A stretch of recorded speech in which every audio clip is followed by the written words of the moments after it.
नमस्कार बच्चों, राम राम। कैसे हो आप सब? स्वागत आप सबका अपने YouTube channel GS with Ashok soda में। शानदार होंगे, जानदार होंगे, बेहतरीन तरीके से बच्चों आप सब एसएससी जीडी की तैयारी कर रहे होंगे। सही कह रहा हूं, गलत कह रहा हूं? बिल्कुल सही कह रहा हूं बच्चों।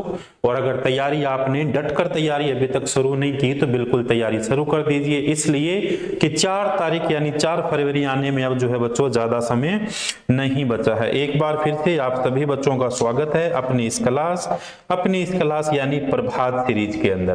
क्लास चल रही थी बच्चों अपनी प्रीवियस ईयर के जितने एग्जाम थे एसएससी जीडी के सोलवर पेपर के नाम से चल रही थी, और सीरीज जो चल रही थी उस सीरीज का नाम है बच्चों अपने सामने प्रभात सीरीज।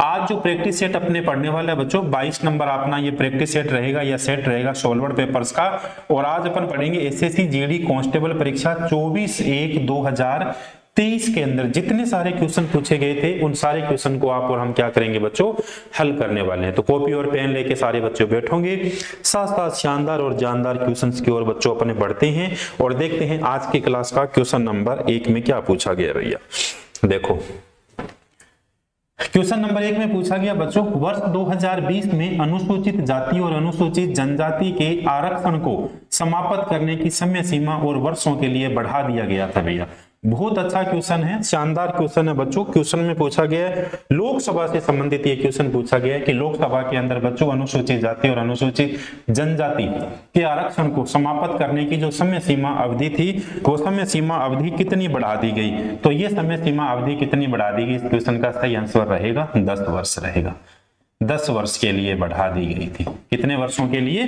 10 वर्षों के लिए बढ़ा दी गई थी। देखो पूछा गया किससे संबंधित? आरक्षण से संबंधित पूछा गया। इन्होंने पूछा है एससी का आरक्षण और इसके अलावा एसटी का आरक्षण। कहां पर?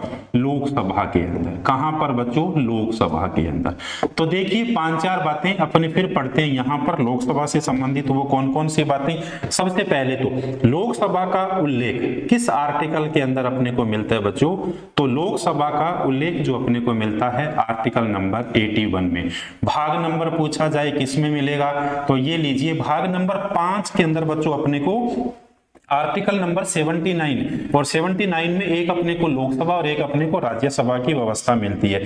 तो 81 के अंदर क्या हो गया? 81 के अंदर भैया अपने सामने देखिए कौन सा हो गया? लोकसभा हो गया। अब बात की जा रही है बच्चों जब लोकसभा के अंदर अपने सदस्य संख्या पढ़ते हैं, देखिए 5-4 फैक्ट क्लियर करते हैं। लोकसभा में अधिकतम सदस्य संख्या अपने से पूछे तो अधिकतम सदस्य संख्या हो जाती है बच्चों 550 हो जाती है। और वैसे अपने से पूछा जाए कि व्यवहार के अंदर लोकसभा में सदस्य संख्या कितनी होती है भैया? अधिकतम सदस्य संख्या कितनी हो सकती है? तो अधिकतम सदस्य संख्या हो सकती है 545। ये जो बच्चों 545 है, इस 545 के अंदर 543 का तो निर्वाचन होता है। 543 का तो क्या होता है? जो एमपी होते हैं इनका निर्वाचन होता है। और 2 व्यक्तियों को भारत का राष्ट्रपति मनोनीत करता था। 2 व्यक्ति को भारत का राष्ट्रपति जो है बच्चों राष्ट्रपति क्या करता था? राष्ट्रपति मनोनीत करता था। अब देखिए यहां से कितने सारे अच्छे क्वेश्चन बने। 2 व्यक्तियों को भारत का राष्ट्रपति मनोनीत करता था, तो भारत का राष्ट्रपति मनोनीत किस आर्टिकल के तहत करता था? सबसे पहले तो ये करता था आर्टिकल नंबर 331 के द्वारा। और 331 के द्वारा किसे करता था? एंग्लो इंडिया, या मैं कह सकता हूं आंग्ल भारतीय। एंग्लो इंडियन को मनोनीत करता था या फिर आंग्ल भारतीय। अब अपने से पूछे क्या अब भी इनको मनोनीत करता है? तो अब बच्चों इन्हें मनोनीत नहीं करता। 104वीं संविधान संशोधन के द्वारा इनके मनोनयन पर क्या लगा दी? रोक लगा दी। और 104वां संविधान संशोधन होता कब है? ये लीजिए 2020 के अंदर, सॉरी 2019 के अंदर लिख लीजिए। 104वां संविधान संशोधन कब लिखो आप? 2019 लिख दीजिए। 2019 के अंदर होता है, 2019 के अंदर हुआ। कवर हुई बातें? ये ठीक है। अब देखिए अब बात अपन वापस वहीं पे आते हैं। व्यवहार के अंदर 545 थे, 43 यहाँ पे हो गए, 2 का निर्वाचन हो गया।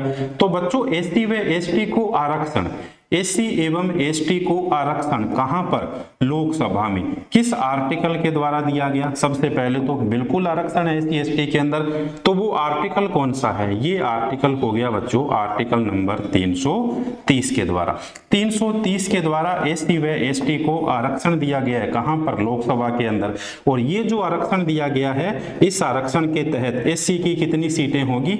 एससी की सीटें होंगी 84 सीटें होंगी, और इसके अलावा एसटी की कितनी सीटें होंगी? तो एसटी की यहाँ पे सीटें हो जाती है 47 हो जाती है। ये जो आरक्षण था, इस आरक्षण को बच्चों 104वें संविधान संशोधन, और 104वें संविधान संशोधन यहाँ पे 2020 लिखा है, बिल्कुल आप भी 2020 लिखो। 2020 के द्वारा 104वें संविधान संशोधन 2020 के द्वारा नरेंद्र मोदी जी के द्वारा 10 साल की अवधि बढ़ाकर कितने साल कर दिया? 2030 तक कर दिया। ये लीजिए, ये क्वेश्चन था अपना। और इस क्वेश्चन के साथ साथ देखो 2-4 जानकारियां और भी पड़ी, थोड़ा सा एक बार और देखिए बच्चों। क्वेश्चन के अंदर आरक्षण पूछा गया कि आरक्षण की समय सीमा अवधि जो है वो कितनी बढ़ा दी गई? तो 10 वर्षों के लिए बढ़ा दी। किस संविधान संशोधन? 104वें संविधान संशोधन के द्वारा। इसके अलावा एक और बहुत अच्छा क्वेश्चन बनता है, लोकसभा के अंदर बच्चों सर्वाधिक सीटें, लोकसभा में सर्वाधिक सीटें किस राज्य से आती है? बताइए किस राज्य से आती है? तो सर्वाधिक सीटें आती है यूपी से, उत्तर प्रदेश से। सर्वाधिक सीटें आ गई देखिए उत्तर प्रदेश से। और उत्तर प्रदेश से कितनी सीटें बच्चों? उत्तर प्रदेश से कितनी सीटें होगी? 80 सीटें हो जाती है। इसके अलावा महाराष्ट्र और पश्चिम बंगाल 2 नंबर पे आता है महाराष्ट्र। महाराष्ट्र से कितनी होगी? 48। पश्चिम बंगाल से अपना पूछा जाए कि पश्चिम बंगाल से ममता बनर्जी वाले पश्चिम बंगाल से कितनी हो गई? तो पश्चिम बंगाल से कितनी हो जाती है? 42 हो जाती है। तमिलनाडु से 39 हो जाती है। 1-2 और लिख लीजिए, तमिलनाडु से कितनी होगी? तमिलनाडु से भैया 39 हो गई। अपने प्रांत राजस्थान से कितनी हुई? राजस्थान से 25 हो गई। 25 किसी और भी राज्य की है क्या? बिल्कुल और भी राज्य की है। किस राज्य की है? आंध्र प्रदेश की होगी, बिल्कुल। अब देखिए लोकसभा के अंदर कुल कितनी सीटें थी? अब वर्तमान में कितनी होगी? 543 होगी। एससी एवं एसटी को क्या मिल गया? आरक्षण। तो एससी की कितनी सीटें होगी? एससी की सीट होगी 84। एसटी की कितनी सीटें होगी भैया? एसटी की सीटें होगी 47। तो राजस्थान से एससी व एसटी की कितनी है? राजस्थान से बच्चों एससी की सीटें और एसटी की सीटें, तो यहां पर लिख लीजिए 4 और यहां पर लिख लीजिए 3। एससी की 4 होगी और एसटी की कितनी होगी? 3 होगी। बढ़िया, बहुत बढ़िया, बहुत बढ़िया भैया, शानदार क्वेश्चन है बच्चों, अच्छा क्वेश्चन था। बहुत सारी जानकारियां लोकसभा के बारे में, लेकिन यहाँ पे जितनी आपके सामने जानकारियां साझा कर सकते हैं उतनी जानकारियां क्या कर रहे हैं? आपके लिए साझा कर रहे हैं भैया। बढ़े आगे नेक्स्ट क्वेश्चन की ओर। कल एक बच्चे ने कहा था सर हम स्क्रीनशॉट नहीं ले पाते हैं, तो आप बढ़िया से स्क्रीनशॉट लीजिए बच्चों, बढ़िया से स्क्रीनशॉट लीजिए, फिर अपन क्वेश्चन नंबर नेक्स्ट की ओर बढ़ते हैं। देखो क्वेश्चन नंबर नेक्स्ट क्या पूछता है। क्वेश्चन नंबर नेक्स्ट ने पूछा, फिर देखिए राजा रेड्डी किस नृत्य प्रसिद्ध की प्रतिवादित है भैया? राधा रेड्डी और राधा रेड्डी कहां से होगी बच्चों? कुचिपुड़ी से हो जाती है। कहां से हो गई? कुचिपुड़ी। सबसे पहले देखिए कुचिपुड़ी कहां से हो गई? राधा रेड्डी कहां से हो गई? कुचिपुड़ी। कुचिपुड़ी शास्त्रीय नृत्य अपने से पूछा जाए कहां से हो गया? तो सबसे पहले तो कुचिपुड़ी शास्त्रीय नृत्य हो जाता है आंध्र प्रदेश से। नोट करोगे साथ साथ कहां से हो गया? आंध्र प्रदेश से। ये किस भगवान से संबंधित हो गया बच्चों? ये भगवान विष्णु और भगवान कृष्ण से। भगवान कृष्ण और किससे हो गया? भगवान विष्णु से। भगवान कृष्ण एवं भगवान विष्णु से इनका संबंध हो जाता है। इसके अलावा देखिए सर्वाधिक क्वेश्चन पूछे जाते हैं कहां से? यामिनी कृष्ण मूर्ति से। अब तक सर्वाधिक क्वेश्चन पूछे गए यामिनी कृष्ण मूर्ति, और यामिनी कृष्ण मूर्ति में बच्चों 2 बात आप ध्यान रखोगे। कौन कौन से? यामिनी कृष्ण मूर्ति का संबंध एक तो कुचिपुड़ी से हो गया, बहुत अच्छी बात है, और कुचिपुड़ी के साथ साथ और इनका संबंध किससे है? तो भरतनाट्यम भी आप साथ साथ क्या करोगे? नोट करोगे। कैसे सर? इसलिए सर कि यामिनी कृष्ण मूर्ति भरतनाट्यम की भी नृत्यांगना है, इसके अलावा कुचिपुड़ी की भी क्या है बच्चों? नृत्यांगना है। इसके अलावा देखो राधा रेड्डी, दीपिका रेड्डी, पद्मजा रेड्डी, राधा रेड्डी, दीपिका रेड्डी और कौन सी रेड्डी? पद्मजा रेड्डी। राधा रेड्डी, दीपिका रेड्डी, पद्मजा रेड्डी और कौन सी? और राजा रेड्डी भी तो लिखिए, राजा रेड्डी। ये लीजिए, ये जितने जितने रेडी रेडी है ना, इन सबके आगे देखिए कुचिपुड़ी, जितने जितने रेडी है देखिए, जितने जितने रेडी हो गए, इन रेडी का संबंध किससे हो गया? सबसे कुचिपुड़ी से हो गया। कहां से हो गया? कुचिपुड़ी से हो गया। अब देखिए, एक आप वैसे भी याद कर सकते हो कि सर कैसे याद रखें। एक तो आपको याद ही है बच्चों, कौन सा याद हो गया कि हमेशा कच्ची पुड़ियां कौन खाते हैं भैया? जो लोग क्या होते हैं? अंधे होते हैं। कच्ची पुड़ियां कौन खा जाते हैं? देखिए, कच्ची पुड़ियां कौन खा जाते हैं? जो लोग क्या होते हैं? अंधे होते हैं। तो कहां से हो गया? आंध्र प्रदेश। देखिए, रेडी हुए बिना अपन क्या खा लेते हैं? कच्ची पुड़ियां खा लेते हैं। रेडी हुए बिना ही अपन क्या खा लेते हैं? कच्ची पुड़ियां खा लेते हैं। तो सारे के सारे राधा रेड्डी, दीपिका रेड्डी, पद्मजा रेड्डी और राजा रेड्डी, इन सब का संबंध किससे हो गया? इनसे हो गया भैया। और जब अपन खा लेते हैं तो क्या अपनी शोभा बढ़ती है? क्या अपनी शोभा नहीं बढ़ती है? तो ये लीजिए शोभा नायडू, अपनी शोभा थोड़ी बढ़ती है कच्ची पुड़ियां खाने से। जब नहीं बढ़ती तो शोभा नायडू का संबंध भी किससे हो गया? शोभा नायडू का संबंध बच्चों कुचिपुड़ी से हो गया। किससे हो गया? कुचिपुड़ी से। स्क्रीनशॉट मारो फटाफट नेक्स्ट क्वेश्चन की ओर। देखो नेक्स्ट क्वेश्चन क्या पूछा गया। भारत में आपातकाल की घोषणा कौन कर सकता है? बताइए इस क्वेश्चन का सही आंसर क्या होगा? जवाब दीजिए फटाफट इस क्वेश्चन का। वेट करते हैं थोड़ी सी देर। क्वेश्चन पूरा दिखाई दे रहा है? बिल्कुल। कौन कर सकता है? थोड़ा सा क्वेश्चन कट रहा है लेकिन फिर भी क्वेश्चन पूरा दिखाई दे रहा है। देखो बच्चों, पूछा गया भारत में आपातकाल इमरजेंसी की घोषणा केवल ही कर सकता है। केवल ही इमरजेंसी की घोषणा कौन कर सकता है? राज्यपाल कर सकता है क्या? नहीं कर सकता। प्रधानमंत्री नहीं कर सकता। मुख्यमंत्री तो कर ही नहीं सकता। तो फिर कौन कर सकता है? राष्ट्रपति कर सकता है। कौन कर सकता है बच्चों? राष्ट्रपति कर सकता है। 5-7 बातें नोट करिए। देखिए सुंदर सुंदर बातें नोट करनी है। कौन कौन सी? सबसे पहले तो जब भी अपने से क्वेश्चन पूछा जाता है सर्वाधिक कि भारत के अंदर बच्चों आपातकालीन शक्तियां, भारत में आपातकालीन शक्तियां यानी जो इमरजेंसी पावर है, ये इमरजेंसी पावर किस देश के संविधान से ली गई? तो सबसे पहले तो जब भी इमरजेंसी पावर की बात आती है तो अपने को पता है कहां से ली गई? जर्मनी से ली गई। जर्मनी ने कहा मैं तो आपातकाल लगाऊंगा, जर्मनी से ले ली। लेकिन देखिए बच्चे कंफ्यूज होते हैं। पिछली बार दिल्ली पुलिस के अंदर कंफ्यूज हुए थे बच्चे। लेकिन कभी वित्तीय आपातकाल पूछ लिया जाए तो वित्तीय आपातकाल कहां से ले लिया गया? वित्तीय आपातकाल बच्चों अमेरिका से ले लिया। दो बातें साथ साथ अपने को यहां पे नोट हो गई। अब देखिए, जब अपन भारत के संविधान का भाग नंबर बच्चों 18 की चर्चा करते हैं तो इस भाग नंबर 18 के अंदर अपने को मिलती है emergency power of Indian constitution. Bharat के संविधान की आपातकालीन शक्तियां मिलती है। अब अपने से क्वेश्चन किस प्रकार से बनता है? क्वेश्चन ये बनता है बच्चों कि भारत में आपातकालीन शक्तियों के प्रकार कितने हैं, कितने टाइप्स है इमरजेंसी पावर के? तो अपने को ध्यान रखने हैं कितने टाइप्स हो गए? 3 टाइप हो गए। 3 टाइप कौन कौन से हो गए? सबसे पहला तो हो गया आर्टिकल नंबर 352। आर्टिकल नंबर 352 के द्वारा भारत में इमरजेंसी लगेगी। 2 नंबर पे किस आर्टिकल के द्वारा? आर्टिकल नंबर 356 के द्वारा भारत में इमरजेंसी लगेगी। मेन बात आप और हम यहाँ पे नोट करेंगे। वैसे तो ये बहुत बड़ा टॉपिक हो गया अपने आप के अंदर, लेकिन मेन बात अपन नोट कर रहे हैं। और तीसरा आपातकाल कौन सा हो गया भैया? तीसरा आपातकाल तो आर्टिकल नंबर 360 हो गया। कवर? बिल्कुल कवर। अब देखिए, भारत के अंदर बच्चों युद्ध होगा, भारत के अंदर बाह्य युद्ध होगा, बाह्य युद्ध होगा। इसके अलावा भारत के ऊपर बच्चों आक्रमण होगा और इसके अलावा सशस्त्र विद्रोह होगा। भैया सशस्त्र विद्रोह होगा।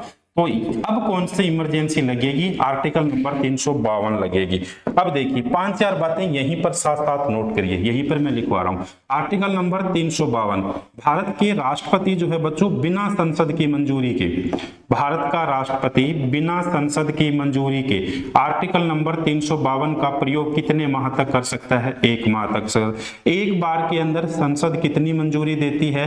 1 माह के अंदर संसद बच्चों 6 माह की मंजूरी देती है। आर्टिकल नंबर 352 को अधिकतम कितने समय तक लगाया जा सकता है? अधिकतम आर्टिकल नंबर 352 को अनंत समय तक लगाया जा सकता है। आर्टिकल नंबर 352 की भारत में घोषणा कौन करता है? तो आर्टिकल नंबर 352 की भारत के अंदर घोषणा राष्ट्रपति करता है। और कौन करेगा भैया? राष्ट्रपति घोषणा करता है। समाप्ति की घोषणा भी कौन करेगा? तो ये लीजिए, समाप्ति की घोषणा भी भारत के राष्ट्रपति ने कर दी। बहुत अच्छी बात। लगे हाथ एक और बात नोट कर लीजिए, आर्टिकल नंबर 352 के द्वारा वर्तमान तक कितनी बार इमरजेंसी लगी? पहली बार इमरजेंसी 1962 में लगी। मामला क्या था? भारत एवं चाइना का युद्ध था। दूसरी बार ये इमरजेंसी कब लगती है? दूसरी बार ये इमरजेंसी लगती है 1971 के अंदर, भारत एवं पाक युद्ध था बच्चों। सही है गलत है? भारत एक पाक युद्ध था। और तीसरी बार इमरजेंसी लगती है बच्चों 1975 के अंदर। तब किस वजह से इमरजेंसी लगती है? तो ये लगता है बच्चों आंतरिक आपातकाल, इंटरनल डिस्टरबेंस, आंतरिक अशांति। अब आप कहोगे कि सर वर्तमान में आंतरिक अशांति है क्या? बिल्कुल, आंतरिक अशांति शब्द को बच्चों हटा दिया गया। पहले एक शब्द था इंटरनल डिस्टरबेंस, आंतरिक अशांति। इस आंतरिक अशांति शब्द को हटा दिया गया और उसकी जगह शब्द कौन सा जोड़ दिया गया? सशस्त्र विद्रोह शब्द जोड़ दिया। तो ये 5-6 बातें किन के बारे में थी? आर्टिकल नंबर 352 के बारे में थी। आर्टिकल नंबर 356 क्या कहता है? आर्टिकल नंबर 356 कहता है बच्चों राज्यों का संवैधानिक तंत्र विफल हो जाने के कारण, या राज्य सरकारों का बच्चों संवैधानिक तंत्र विफल हो जाने के कारण ये इमरजेंसी लगेगी।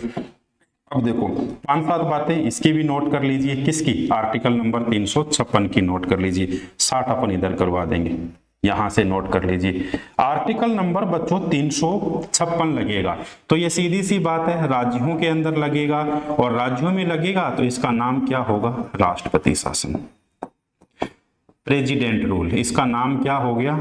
इसका नाम हो गया राष्ट्रपति शासन। दूसरा पेन लेते हैं ताकि यहां से वो चीजें अलग हो पाए, वो चीजें क्या हो जाए? अलग हो पाए। ये लीजिए, अब देखो राज्यों, ये आर्टिकल लगेगा तो 356 के द्वारा लगेगा बच्चों, सीधी सी बात है 356 के द्वारा लगेगा। तो 356 के द्वारा भारत में सबसे पहले 356 के द्वारा भारत में सबसे पहले कहां पर आपातकाल लगा? 1951 में पंजाब के अंदर लगा था। सर्वाधिक बार पूछ लिया जाए कि सर्वाधिक बार कहां पर लगा बच्चों? इसके अलावा अपने से पूछ लिया जाए सर्वाधिक लंबा आपातकाल, सर्वाधिक लंबा आपातकाल किसके द्वारा बच्चों? आर्टिकल नंबर 356 के द्वारा।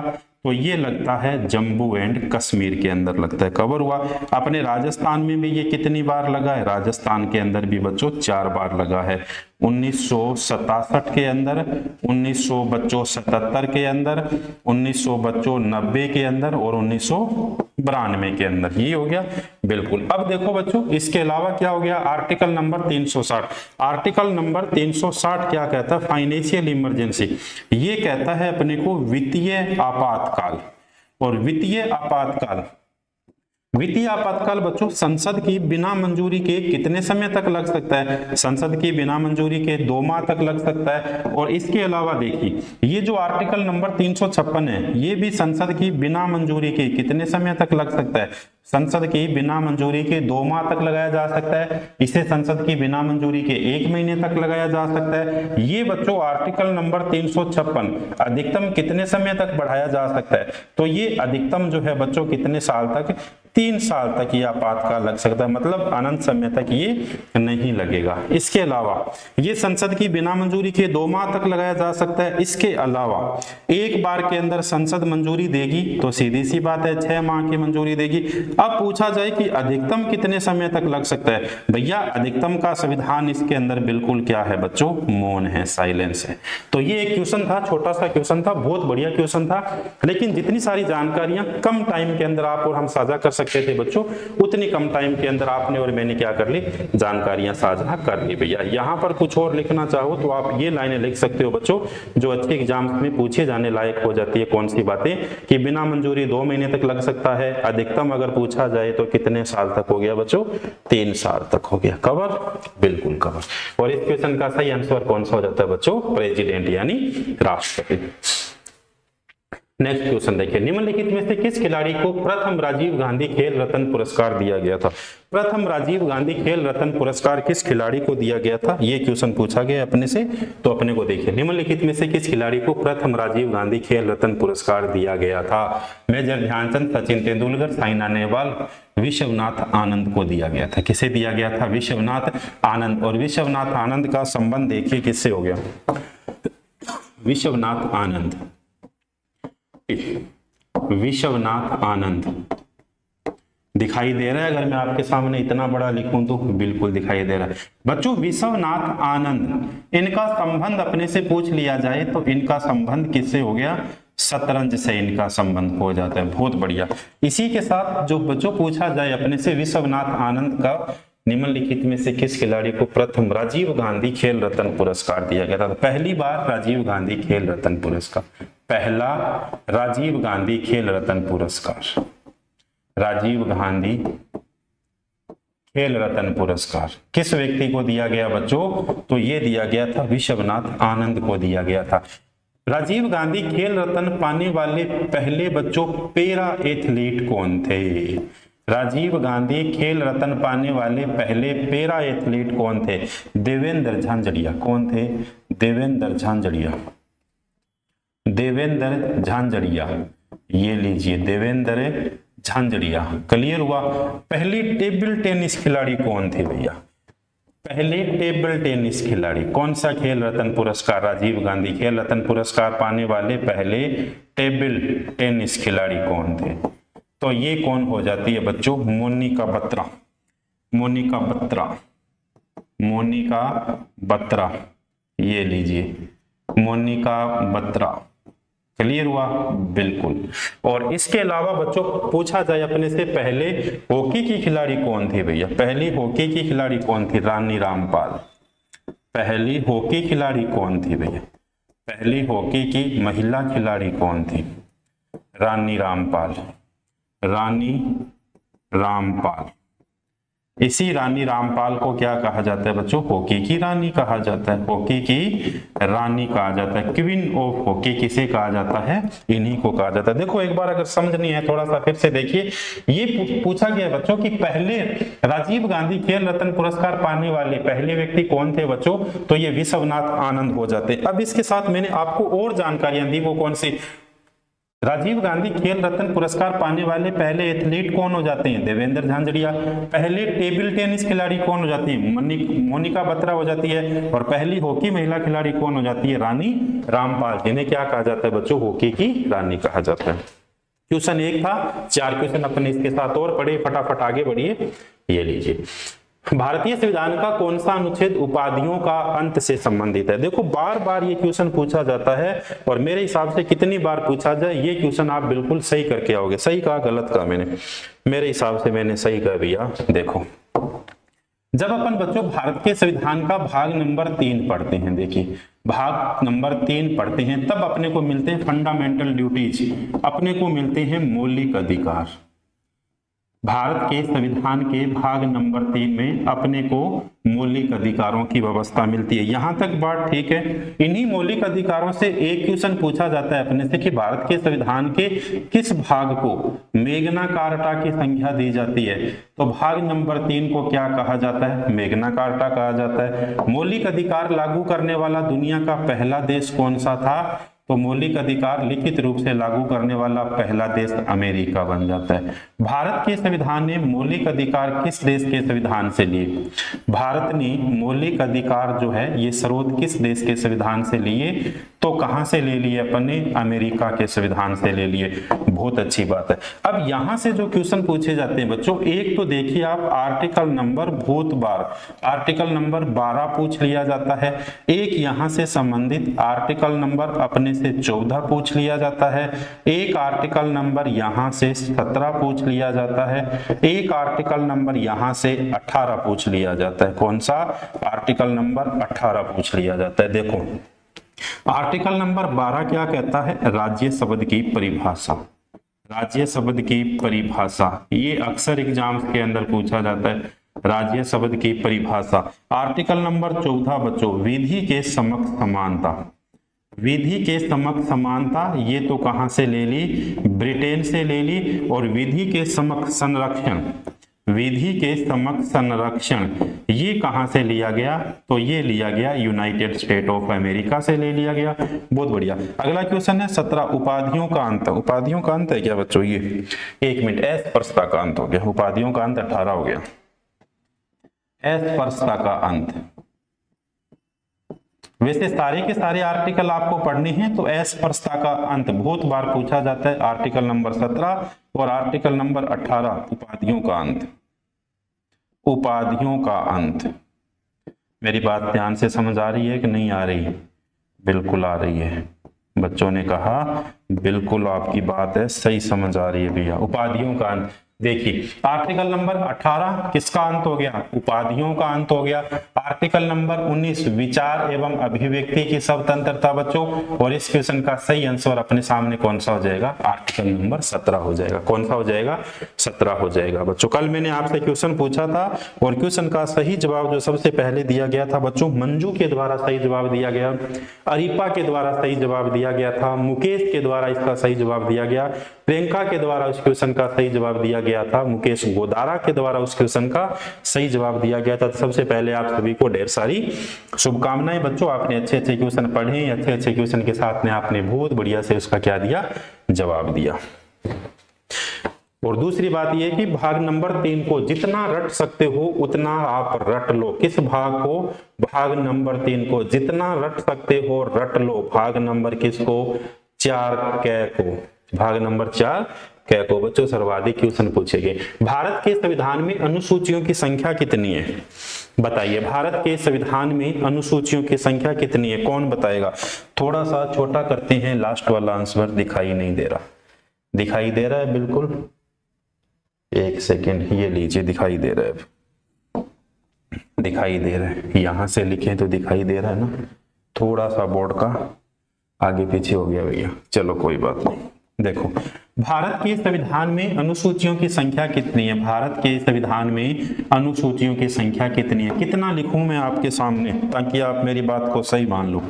कितना लिखूं भैया? चलो देखो बच्चों, भारत का जब अपने से पूछा जाए कि मूल संविधान में अनुसूचियों की संख्या, दिखाई दे रहा है, मूल संविधान में पूछा जाए अनुसूचियों की संख्या, जब भी कहीं पर भी आपके सामने मूल संविधान शब्द इस्तेमाल कर लिया जाए एग्जामिनर के द्वारा, इसका मतलब वो बात कर रहा है अपने सामने 26 जनवरी की, 26 जनवरी की बात कर रहा है और 26 जनवरी 1950 की वो बात कर रहा है। बहुत बढ़िया। अब देखो, अपने से पूछा जाए कि मूल संविधान के अंदर अनुसूचियों की संख्या कितनी थी? मूल संविधान में अनुसूचियों की संख्या कितनी थी? 8 थी। फिर अपने से पूछ लिया जाए कि वर्तमान में अनुसूचियों की संख्या कितनी है? 12 हो गई। कितनी ऐसी अनुसूचियां थी जो मूल संविधान का हिस्सा नहीं थी? कितनी ऐसी अनुसूचियां थी जो मूल संविधान का हिस्सा नहीं थी? 4 थी। कितनी ऐसी अनुसूचियां हैं जो बाद में जोड़ी गई? तो कितनी जोड़ी गई? 4। और वर्तमान में इनकी संख्या कितनी हो गई? 12 हो गई। देखो, छोटी सी बात, छोटी सी ट्रिक के माध्यम से अपन अनुसूचियां पढ़ते हैं। देखिए, सबसे पहले अनुसूची नंबर 1 लिखी मैंने। देखो, 15 अगस्त 1947 को मुल्क आजाद हो गया। हो गया नहीं हो गया? बिल्कुल आप कहोगे सर हो गया। तो सीधी सी बात है भैया, भारत आजाद हो गया। तो अनुसूची नंबर 1 क्या कहती है? भारत राज्यों का संघ था। भारत राज्यों का क्या हो गया? संघ हो गया। 1 नंबर अनुसूची बच्चों भारत राज्यों का संघ हो गया। 2 नंबर अनुसूची क्या कहती है? विभिन्न पदाधिकारियों को दिया जाने वाला वेतन। विभिन्न पदाधिकारियों को दिया जाने वाला वेतन। 3 नंबर अनुसूची क्या कहती है? विभिन्न पदाधिकारियों के द्वारा ली जाने वाली शपथ। 4 नंबर अनुसूची क्या कहती है? राज्यसभा में सीटों का बंटवारा। राज्यसभा में सीटों का बंटवारा। 5 नंबर अनुसूची क्या कहती है? 5 नंबर अनुसूची कहती है बच्चों एससी एवं एसटी के लिए प्रावधान। 6 नंबर अनुसूची क्या कहती है? 4 राज्यों में विशेष प्रावधान। 4 राज्यों में विशेष प्रावधान। विशेष प्रावधान। 7 नंबर अनुसूची क्या कहती है? विषयों का बंटवारा। विषयों का बंटवारा। और 8 नंबर अनुसूची क्या कहती है? 8 नंबर अनुसूची कहती है बच्चों भाषाओं का प्रावधान। 8 नंबर अनुसूची कहती है भाषाओं का प्रावधान। मूल संविधान के अंदर 14 भाषाएं थी और वर्तमान में कितनी भाषाएं होगी? 12 भाषाएं होगी। देखिए, 9वीं अनुसूची क्या कहती है? भूमि सुधार। 9वीं अनुसूची क्या कहती है? भूमि सुधार कहती है। 10वीं अनुसूची क्या कहती है? दल बदल के प्रावधान पर रोक हो गया। 10वीं अनुसूची दल बदल के प्रावधान। 11वीं अनुसूची क्या कहती है? पंचायती राज हो गया। और 12वीं अनुसूची क्या कहती है भैया? 12वीं अनुसूची कहती है नगर पालिका। क्या जोर आया देखिए लिखने के अंदर? मुझे लगा बिल्कुल जोर नहीं आया। तो जब मुझे जोर नहीं आया तो आपको भी जोर नहीं आना चाहिए। एक बार बोर्ड की तरफ देखिए सारे, बिल्कुल देखा। देखो 15 अगस्त 1947 ने, आप कहोगे कि हमने मुल्क को आजाद कर दिया, बहुत अच्छी बात है, मुल्क को आजाद कर दिया। तो मुल्क को आजाद कर दिया बच्चों, तो मुल्क आजाद बन गया, इसका मतलब राज्यों के संघ से क्या बन गया? भारत बन गया, सीधी सी बात है। अब भारत को चलाने के लिए विभिन्न लोगों की आवश्यकता थी या नहीं थी? बिल्कुल थी। मैंने बहुत सारे लोगों को बुलाया, उन्होंने कहा कि भारत को हम चला देंगे, लेकिन बदले में क्या लगेगा? पैसा लगेगा। तो 2 नंबर अनुसूची क्या होगी? वेतन होगी। मैंने कहा पहली मुलाकात हुई, पैसे मांग लिए, मैं कैसे यकीन करूं? उन्होंने कहा हम शपथ लेते हैं। उन्होंने क्या कहा? शपथ लेते हैं। तो 3 नंबर पे शपथ ले ली। अब उन्होंने देखिए भारत आजाद हो गया, मैंने पैसा दे दिया, उन्होंने शपथ ले ली। वो कहते हैं अब क्या करें? मैंने कहा अब राज करो, हिंदुस्तान आजाद है। तो ये राज्यसभा में सीटों का बंटवारा हो गया। उन्होंने कहा कि कैसे राज करें? हम तो गरीबों के लिए काम करेंगे, अनुसूचित जाति एवं जनजाति हो गए। जैसे ये लोग गरीबों के लिए काम कर रहे थे, 4 स्टेट मेरे पास दौड़ के आते हैं और कहते हैं हम भी गरीब है, तो मैंने मेरा क्या दे दिया? एटीएम दे दिया। मैंने मेरा एटीएम दे दिया। मैं से मेघालय, असम से असम, ऐसे क्या बन गया बच्चों? असम, टी से त्रिपुरा, एम से मिजोरम हो गया। देखिए साथ तो कोई साथ देता ही नहीं है, जब साथ नहीं देता तो शक्तियों का विभाजन हो जाता है। अनुसूची नंबर 7। 8 नंबर भाषाओं का प्रावधान। देखिए जुड़ने वाली पहली अनुसूची कौन सी होगी? 9वीं होगी। तो सबसे पहले हम किससे जुड़े होते हैं? भूमि से। भूमि सुधार हो गया। 10 से देखिए दल बदल हो गया। सबसे पहले गांव में पंचायतें आई, तो 11वीं पंचायतें होगी। पंचायतों के बाद में नगर पालिका आई, तो कौन सी होगी बच्चों? नगर पालिका। 2 मिनट की बात थी, थोड़े से जहन में उतार लो, सारी की सारी अनुसूचियां क्या हो जाएगी? याद हो जाएगी। इस क्वेश्चन का सही आंसर कौन सा हो गया? ऑप्शन नंबर 1 हो गया। चलें आगे। बिल्कुल देखिए, कुंचू कुरूप किस नृत्य शैली के लिए व्यापक रूप के लिए जाने जाते हैं? कुंचू कुरूप बताइए भाई, कुंचू कुरूप किस नृत्य शैली के लिए जाने जाते हैं? बताओ बच्चों किस देखिए शास्त्रीय नृत्यों से संबंधित कहीं ना कहीं किसी भी प्रकार से क्वेश्चन पूछ लिया जाता है। कुचिपुड़ी कहाँ का हो गया? आंध्र प्रदेश का, आंध्र प्रदेश का हो गया। कथकली कहाँ का हो गया? केरल का हो गया, केरल का हो गया। सत्रिया कहाँ का हो गया? सत्रिया तो असम का हो गया। और मोहिनीअट्टम कहाँ का हो गया? मोहिनीअट्टम भी तो केरल का हो गया।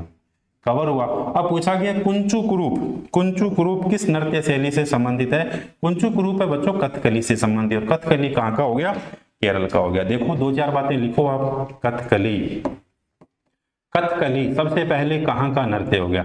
कथकली तो हो गया भैया केरल का शास्त्रीय नृत्य। कहाँ का हुआ?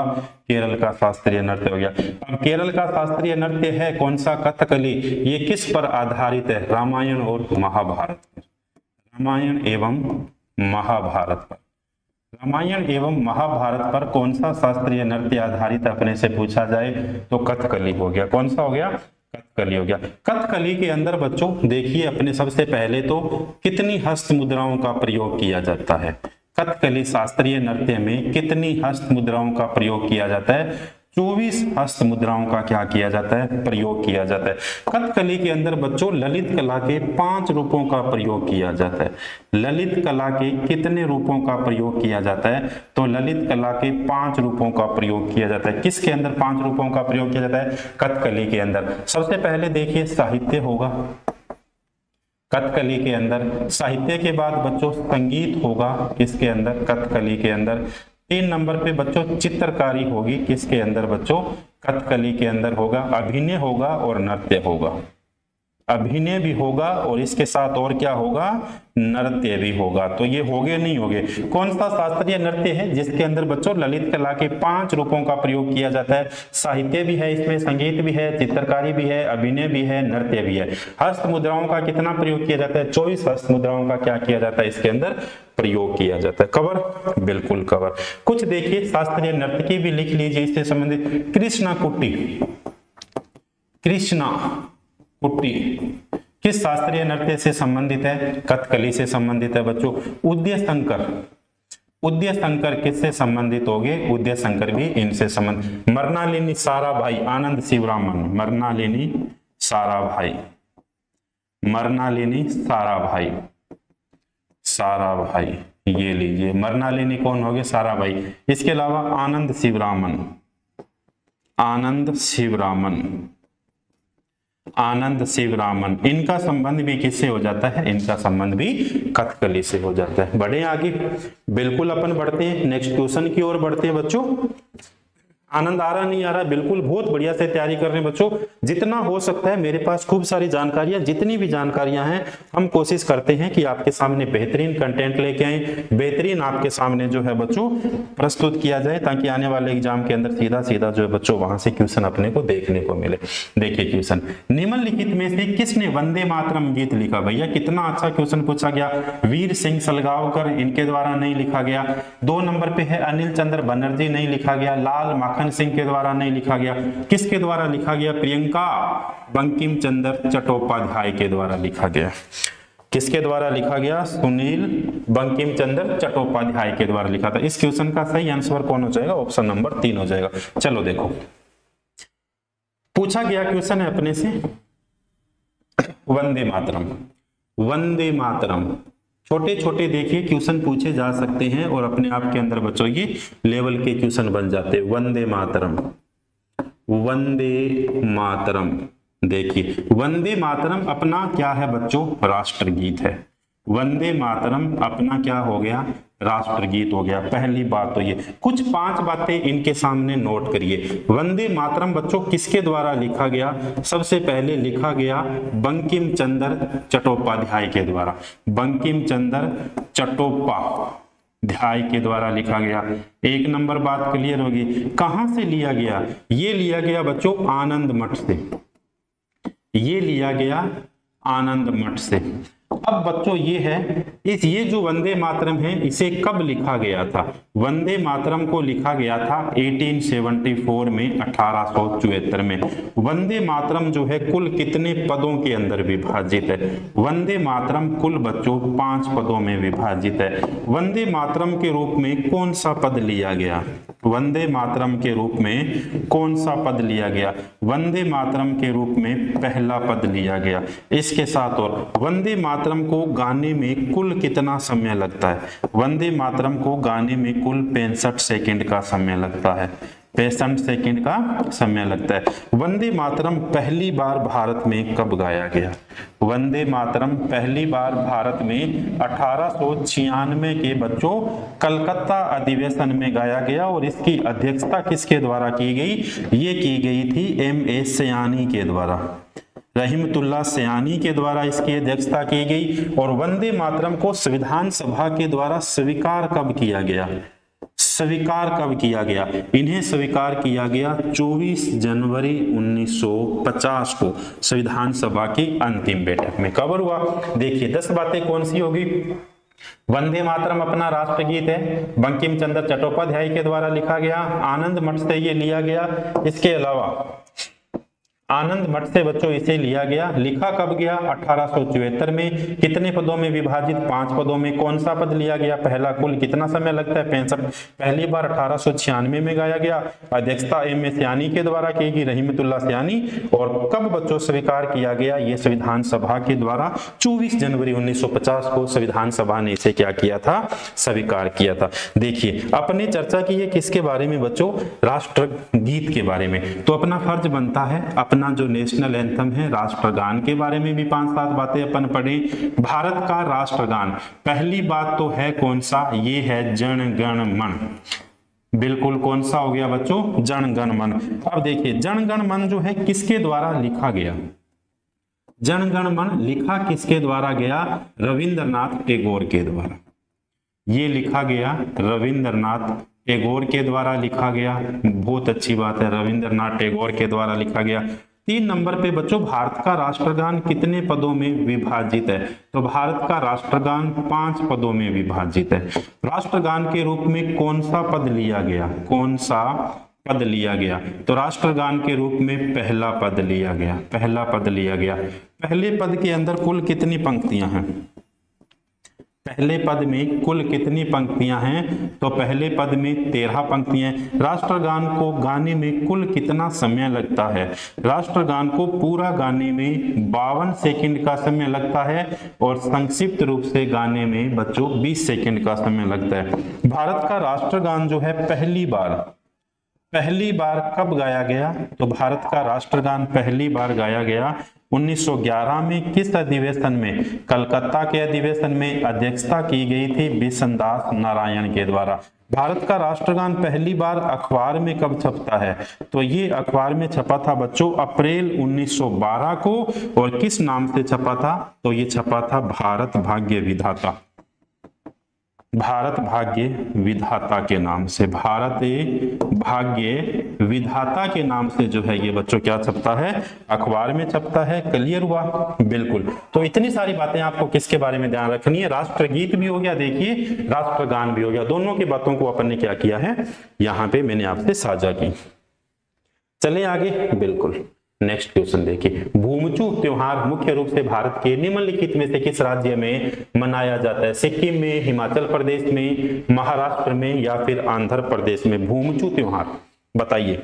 भूमचू त्योहार मुख्य रूप से भारत के निम्नलिखित में से किस राज्य में मनाया जाता है? भैया भूमचू त्योहार मुख्य रूप से सिक्किम के अंदर मनाया जाता है। कहां मनाया जाता है बच्चों? सिक्किम के अंदर मनाया जाता है। देखिए सिक्किम से संबंधित पूछा जाने वाला आप कहोगे चूफाट, कहां का हो गया? सिक्किम का हो गया। और ये जो चूफाट है बच्चों किस समुदाय के द्वारा मनाया जाता है? सिक्किम के अंदर लेपचा समुदाय के द्वारा। चूफाट त्योहार जो है सिक्किम के अंदर लेपचा समुदाय के द्वारा मनाया जाता है। किस समुदाय के द्वारा? लेपचा समुदाय के द्वारा। इसके अलावा देखिए, इसके अलावा हो गया लिंबू या सूभा, लिंबू या फिर सूभा, लिंबू या शोभा, ये भी कहां पर मनाया जाता है? सिक्किम के अंदर। मारूनी स्नो लायन, मारूनी स्नो लायन, स्नो लोयन, ये कहां पर मनाया जाता है? ये भी तो सिक्किम के अंदर मनाया जाता है। मुखोटा, सिक्किम के मुखोटा, ये लीजिए, ये भी कहां मनाया जाता है? सिक्किम के अंदर मनाया जाता है। और कोई है क्या, याद आ रहा है क्या? बताइए। सिकमारी छम, इसके अलावा देखिए सिकमारी छम, सिकमारी छम, ये सिकमारी छम कहां मनाया जाता है? ये भी सिक्किम के अंदर मनाया जाता है। तो देखो एक बार फिर से, भूमचू त्योहार मुख्य रूप से सिक्किम में मनाया जाता है। चूफाट लेपचा समुदाय के द्वारा मनाया जाता है। लिंबू या शोभा, मारूनी, स्नो लायन, मुखोटा, सिकमारी छम, ये सारे के सारे कहां मनाए जाते हैं? सारे के सारे बच्चों सिक्किम के अंदर मनाए जाते हैं। इस बात का आपको क्या करना है? विशेष तौर से ध्यान रखना है भैया। चले नेक्स्ट क्वेश्चन की ओर। चलो देखो, निम्नलिखित में से कौन सा एक प्रमुख गेहूं का उत्पादित राज्य नहीं है? अगर आप तुक्का मारोगे तो मेरे हिसाब से सही मारोगे, लगा के देखो इसमें तुक्का। अगर जिसको आता है उसके लिए बहुत अच्छी बात है, अगर किसी को नहीं आता तो आप तुक्का लगा के देखिए, मेरे हिसाब से सही होगा। चलो देखो, उत्तर प्रदेश के अंदर बिल्कुल गेहूं उत्पादन होता है, हरियाणा के अंदर बिल्कुल गेहूं उत्पादन होता है, पंजाब में बिल्कुल गेहूं उत्पादन होता है, गोवा के अंदर बताइए भैया गेहूं का उत्पादन होता है क्या? गोवा के अंदर गेहूं का उत्पादन बच्चों नहीं होता। तो इसका मतलब इसका सही आंसर कौन सा हो गया भैया? गोवा हो गया। कुछ बातें देखिए, बार बार मैंने लिखी है, बार बार मैं फिर से लिख रहा हूं, बार बार आपको भी साथ साथ नोट करिए। 1 नंबर पे मैंने यहाँ पे लिखा है बच्चों चाय, 2 नंबर पे मैं यहां पे लिखता हूं बच्चों गेहूं, चाय मैंने लिखी, गेहूं मैंने लिखी। 3 नंबर पे कपास, 4 नंबर पे फल, 6 नंबर पे सब्जियां। क्या लिखें इन सब के आगे? सब्जियां। हो गया? बिल्कुल। कुछ और बातें लिखते हैं, देखिए। फिर मैंने लिखा चाय लिखी है, तो फिर अपन ने लिखा दूध, दूध लिखा है तो दूध के बाद लिखिए मसाला, मसाला के बाद लिखिए जूट, मसाला के बाद क्या लिखिए बच्चों? जूट लिखिए। दूध लिखा, फिर मसाला लिखा, फिर अपन ने क्या लिखा? दूध लिखा, जूट लिखा। देखो भैया, अब देखो पूछा जाता है अपने से किस प्रकार से, चाय उत्पादन में पहला स्थान किसका हो गया? चीन का हो गया। चाय उत्पादन में भारत में पहला स्थान किसका हो गया? असम के अंदर हो गया। असम के अंदर चाय का स्थान कौन सा हो गया? जोर आता है चाय बनाने में क्या? जोरहट। सुबह सुबह चाय बनाने में जोर आता है? नहीं आता? बिल्कुल आता है। तो कौन सा हो गया? जोरहट हो गया। गेहूं उत्पादन के अंदर पहला स्थान किसका हो गया? चीन का हो गया। भारत में पहला स्थान किसका हो गया? उत्तर प्रदेश का हो गया। कौन किसका हो गया? उत्तर प्रदेश का हो गया। ये लीजिए। कपास के अंदर दुनिया में पहला स्थान किसका हो गया? चीन का हो गया। कपास उत्पादन में भारत में पहला स्थान किसका हो गया? गुजरात का हो गया, गुजरात का हो गया। ये लीजिए। इसके अलावा देखिए, फल उत्पादन के अंदर पहला स्थान किसका हो गया? पहला स्थान किसका हो गया? चाइना का हो गया। सब्जियां उत्पादन में भी पहला स्थान किसका हो गया? चाइना का हो गया। कवर यहां तक? बिल्कुल कवर। अब देखो सब्जियां हैं तो केला उत्पादन के अंदर पहला स्थान किसका हो गया?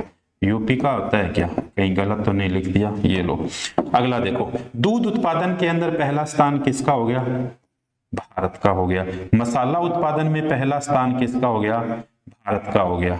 हो गया नहीं हो गया? मसालों की रानी किसे कहा जाता है? मसालों की रानी किसे कहा जाता है? कार्डामोम, इलायची को कहा जाता है। मसालों की रानी इलायची, इलायची को कहा जाता है। जबकि बच्चों पूछ लिया जाता है कि मसाला उत्पादन के अंदर अग्रणी राज्य, मसालों का बगीचा, मसालों का बगीचा किसे कहा जाता है? केरल को कहा जाता है। देखिए कितनी जानकारियां साझा कर रहे हैं आपके साथ। किसे कहा जाता है? केरल को कहा जाता है। बहुत बढ़िया। चावल उत्पादन के अंदर पहला स्थान किसका हो जाता है? चावल उत्पादन के अंदर बच्चों पहला स्थान किसका हो गया? चीन का हो गया। और भारत के अंदर पहला स्थान किसका हो गया? पश्चिम बंगाल का हो गया। किसका हो गया? पश्चिम बंगाल का हो गया। जूट उत्पादन के अंदर बच्चों किसका स्थान हो जाता है? भारत का। लेकिन बच्चों जूट निर्यात के अंदर पहला स्थान पूछ लिया जाए तो ये किसका हो गया? बांग्लादेश का। जूट निर्यात के अंदर किसका देश हो जाता है? पहला बांग्लादेश का हो जाता है। ये लीजिए। तो खूब सारी जानकारियां देखिए अब आपने हमने साझा की है बच्चों। इसके अलावा कॉफी उत्पादन में पहला स्थान कौन से राज्य का हो गया? कॉफी उत्पादन में पहला स्थान बच्चों दुनिया के अंदर पूछा जाए तो ब्राजील के अंदर हो गया।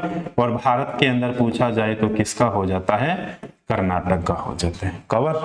बिल्कुल कवर। चलें आगे, बिल्कुल चलते हैं अपने नेक्स्ट क्वेश्चन की ओर चलते हैं बच्चों। नेक्स्ट क्वेश्चन, चलो देखो नेक्स्ट क्वेश्चन में क्या पूछेंगे।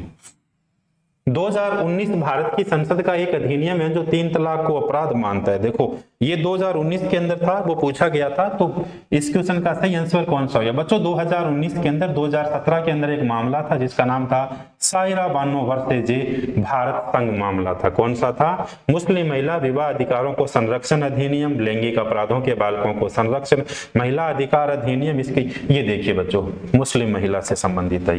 2017 के अंदर बच्चों सुप्रीम कोर्ट के सामने एक मामला आता है और वो पूछ लिया जाता है कि सायरा बानो वर्सेज भारत संघ मामला कौन सा था बच्चों?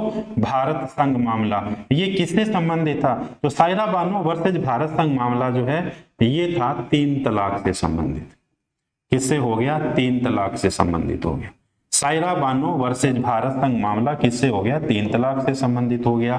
और बच्चों 3 तलाक को समाप्त कब किया गया था? 2019 के अंदर। अब क्वेश्चन पूछा जाता है किस आर्टिकल को आधार मानकर सुप्रीम कोर्ट ने इन्हें समाप्त किया था? बच्चों आर्टिकल नंबर याद करिए 13(2). आर्टिकल नंबर 13(2) को आधार मानकर इन्होंने जो है इसे समाप्त कर दिया गया था। अगला क्वेश्चन देखो। एक टॉपिक अगर आपको लगता है कि हमें रटना ही रटना है, एक टॉपिक आप जनगणना रटिए, साथ साथ मैं बता रहा हूं। देखिए एक टॉपिक आप रट दीजिए कौन सा? जनगणना। एक टॉपिक आप रट दीजिए 5 ईयर प्लान, पंचवर्षीय योजना, पंचवर्षीय योजनाएं। ये 12 की 12 पंचवर्षीय योजना रट दीजिए भैया। निश्चित तौर पे क्वेश्चन पूछ लिया जाता है और ये भी क्वेश्चन इन्हीं से संबंधित है। भारत में पंचवर्षीय योजनाओं के लिए अंतिम अनुमोदन प्राधिकरण था। तो ये देखिए बच्चों इसका आंसर एनडीसी होगा, राष्ट्रीय विकास परिषद। और राष्ट्रीय विकास परिषद का अध्यक्ष अगर पूछा जाए तो कौन होता है? प्रधानमंत्री होता है। कौन होता है? प्रधानमंत्री होता है। इस क्वेश्चन के बारे में पीछे वाली क्लासों में बहुत जानकारियां पढ़ी है अपने, बहुत ही जानकारियां पढ़ी है। तो देखना पीछे वाली क्लासों को, फिर अपने बच्चों जो है आपको जहन में पता चलेगा कि कितनी सारी जानकारियां मैंने दी है 5 ईयर प्लान, पंचवर्षीय योजनाओं के बारे में। देखो क्रिकेट में 2 विकेटों के बीच की कुल दूरी कितनी होती है? पन नहीं है, ये गज है भैया, पन नहीं है, गज है। हाँ भाई सुनील कुमार गौरव बताइए कितनी होती है? तो 2 विकेटों के बीच की दूरी होती है बच्चों कितनी? 22 गज की होती है। इस क्वेश्चन का सही आंसर कौन सा हो गया? 22 गज के अंदर होता है। देखिए रणजी ट्रॉफी का संबंध किससे है? एसएससी ने क्वेश्चन पूछा भैया, रणजी ट्रॉफी का संबंध किससे है? क्रिकेट से। ईरानी ट्रॉफी का संबंध किससे है? ईरानी ट्रॉफी का संबंध किससे है? ट्रॉफी का संबंध किससे है? क्रिकेट से। आईसीसी विश्व कप का संबंध किससे है? सब बच्चों को पता है इसके बारे में। आईसीसी विश्व कप बच्चियों को पता नहीं होता। आईसीसी विश्व कप का संबंध किससे हो गया? आईसीसी चैंपियन ट्रॉफी का संबंध किससे है? ICC champions trophy. आईसीसी बच्चों चैंपियंस ट्रॉफी का संबंध किससे? क्रिकेट से हो गया। इसके अलावा एशिया कप इनका भी संबंध किससे हो गया? तो देखिए एशिया कप का भी संबंध किससे हो जाता है? क्रिकेट से हो जाता है। किससे हो गया? क्रिकेट से हो गया। बिल्कुल कवर, बिल्कुल कवर। ये लीजिए अगला क्वेश्चन देखिए, भारत में हरित क्रांति के दूसरे चरण की अवधि क्या थी? भारत में हरित क्रांति के दूसरे चरण की अवधि क्या थी? तो दूसरे चरण की अवधि देखिए 1950 से नहीं थी, 60 से 70 के दशक के मध्य 1980 के बीच के अंदर बच्चों क्या थी? दूसरे चरण की क्या थी? अवधि थी। ये भी मैं आपसे कहना चाहता हूं बच्चों इसके बारे में भी कि भारत में हरित क्रांति के बारे में जितनी पीछे क्लासें पढ़ी हुई है, बहुत जानकारियां अपन ने पढ़ी है। बार बार देखिए जानकारियां अपन नए क्वेश्चन के ऊपर लेके आए तो अपने लिए बहुत अच्छी बात रहेगी। अगला क्वेश्चन देखिए, भारत के संविधान में कौन सा भाग भारत के सर्वोच्च न्यायालय की शक्तियों और कार्यपालिका से संबंधित है भैया? तो जब अपन पढ़ते हैं भारत के संविधान का भाग नंबर 5, भारत के संविधान का भाग नंबर 5, देखो भाग नंबर 5, तो भाग नंबर 5 के अंदर बच्चों अपने को आर्टिकल जो मिलते हैं सर्वोच्च न्यायालय से संबंधित, आर्टिकल नंबर 124 से लेके आर्टिकल नंबर 147। तो इस क्वेश्चन का सही आंसर कौन सा हो जाता है? भाग नंबर 5 हो जाता है। लेकिन यहां से जिस प्रकार से क्वेश्चन बनते हैं वो थोड़ा सा आप देखिए, 3 चीजें मैं एक साथ आपको नोट करवा रहा हूं। देखिए भारत में पूछा जाता है बच्चों सबसे पहले सुप्रीम कोर्ट की स्थापना, भारत में सबसे पहले सुप्रीम कोर्ट की स्थापना किस एक्ट के द्वारा की गई थी? बहुत सारे बच्चे, आज सुबह मैंने ऑफलाइन क्लास में पूछा, बच्चे नहीं बता पाए थे। तो सुप्रीम कोर्ट की स्थापना सबसे पहले भारत के अंदर बच्चों कहां पर होती है? तो ये हुई कलकत्ता के अंदर। कलकत्ता में हुई, किस एक्ट के तहत होती है? तो 1773 के अधिनियम के तहत होती है बच्चों। और ये हुई कब थी? कलकत्ता के अंदर सुप्रीम कोर्ट की स्थापना हुई कब थी? 1774 के अंदर हुई थी। अब देखिए 3 बातें लिखिए। इस कोर्ट का नाम क्या रखा गया? ये लीजिए सर, इस कोर्ट का नाम रखा गया बच्चों एपेक्स कोर्ट, इसका नाम रखा गया, पहली बात। तो दूसरी बात, इसका ढांचा क्या था? ढांचा मतलब ये एक मुख्य न्यायाधीश थे, 3 अन्य न्यायाधीश थे। बिल्कुल कवर हो गए। और मुख्य न्यायाधीश कौन थे? उनका नाम था सर एलिजा इम्पे, उनका नाम हो गया सर एलिजा इम्पे। सर इतनी सी बात थी क्या? बिल्कुल इतनी सी बात है, थोड़ी सी और लिख लो, बस थोड़ी सी और क्या लिख लो।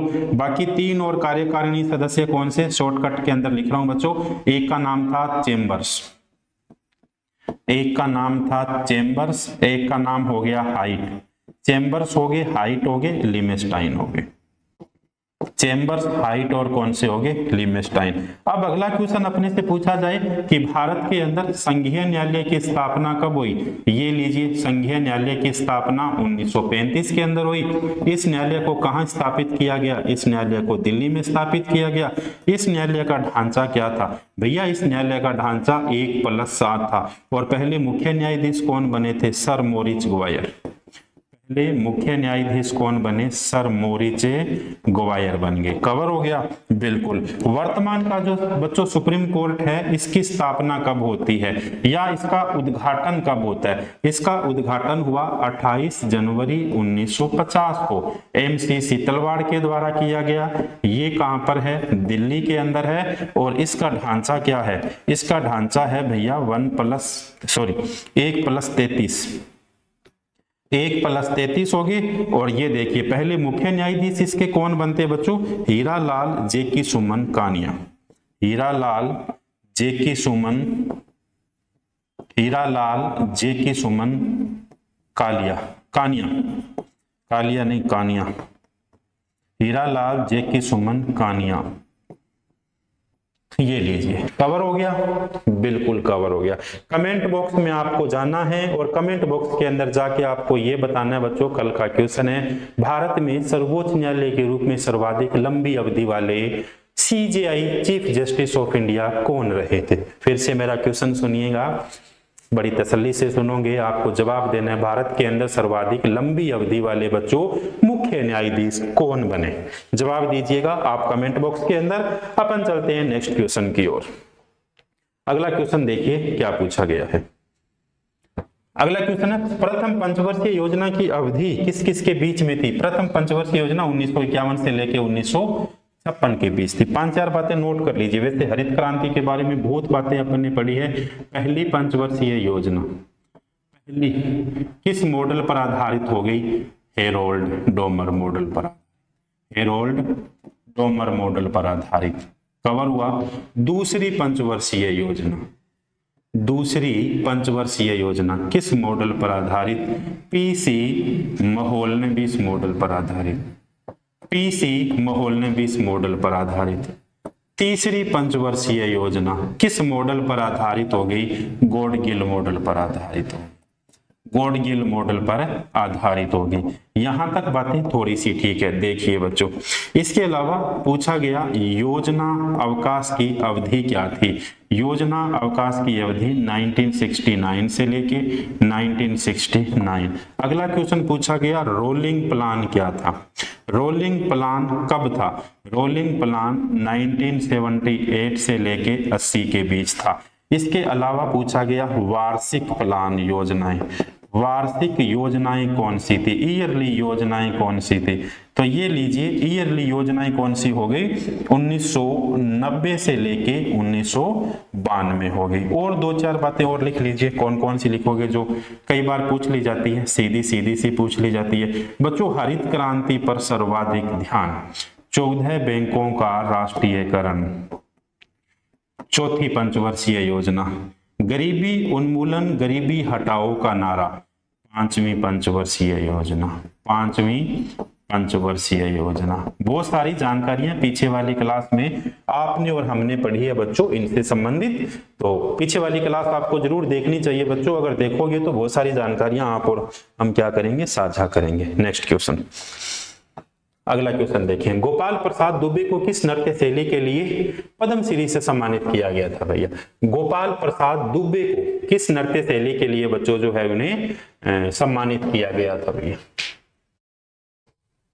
बताइए किससे किया गया था?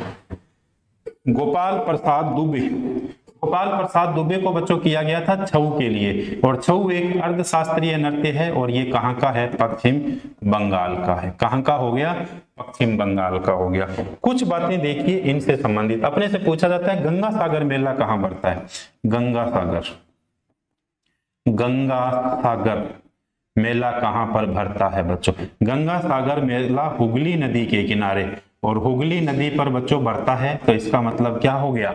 हुगली नदी कहां पर होगी? हुगली नदी हो गई अपने कलकत्ता के अंदर। इसके अलावा अपने से पूछा जाता है बच्चों तीस्ता महोत्सव, चाय महोत्सव, तीस्ता महोत्सव, ये भी यहाँ पर चाय महोत्सव, चाय महोत्सव कहाँ मनाया जाता है? तो ये भी मनाया जाता है बच्चों कहाँ पर? पश्चिम बंगाल के अंदर मनाया जाता है। और कौन सी हो गई भैया? और कौन सी 2-4 नाम और लिखिए। डोल जात्रा, डोल जात्रा पश्चिम बंगाल, पाइला पश्चिम बंगाल, दुर्गा पूजा पश्चिम बंगाल, दुर्गा पूजा ये भी कहां पर हो गई? पश्चिम बंगाल के अंदर।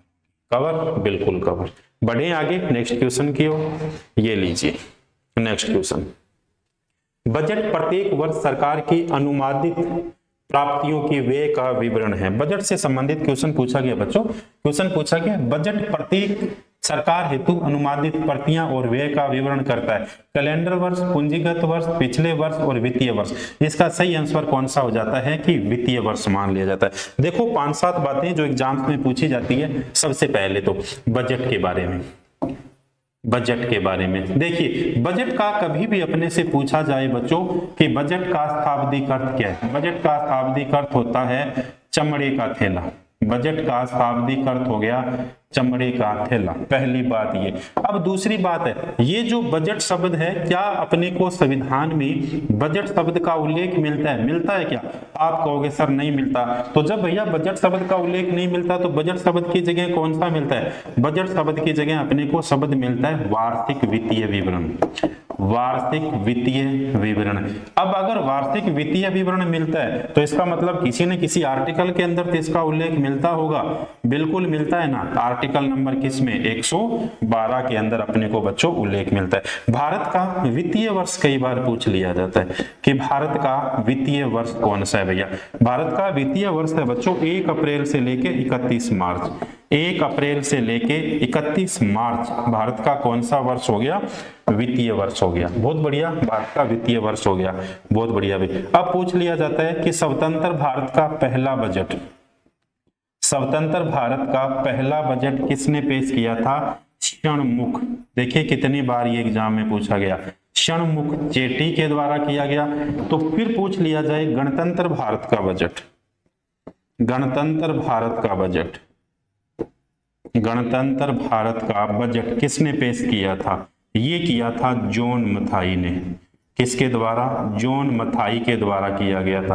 अब देखिए सर्वाधिक बजट पार्लियामेंट में किसने रखा, सर्वाधिक बजट पार्लियामेंट में किसने रखा, 10 बार रखा गया। सर्वाधिक नाम था मोरारजी, मोरारजी भाई देसाई के द्वारा रखा गया। बहुत बढ़िया। भारत की पहली महिला वित्त मंत्री बच्चों, भारत की पहली महिला वित्त मंत्री, भारत की पहली महिला वित्त मंत्री कौन थी, तो भारत की पहली महिला वित्त मंत्री हो गई इंदिरा गांधी, इंदिरा गांधी। और पूर्णकालीन महिला वित्त मंत्री पूछ लिया जाए अपने से कि भारत की पहली पूर्णकालीन महिला वित्त मंत्री, तब अपना आंसर होगा निर्मला सीतारमण, निर्मला सीतारमण।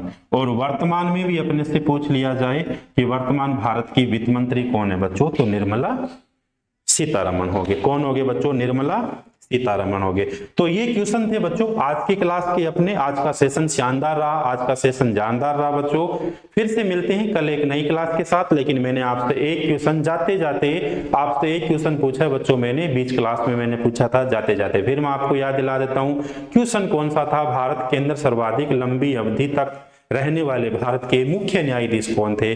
कमेंट बॉक्स में जाना है, क्लास को लाइक करनी है, शेयर करना है, बढ़िया बढ़िया कमेंट करने हैं, लगे हाथ आपको छाप देना है बच्चों की सर्वाधिक लंबी अवधि तक भारत के मुख्य न्यायाधीश कौन रहे थे। तो मिलते हैं कल फिर एक नए सेशन के साथ, शानदार जानदार क्लास के साथ। तब तक के लिए बच्चों हंसते रहिए, मुस्कुराते रहिए, बढ़िया आप तैयारी करते रहिए। धन्यवाद।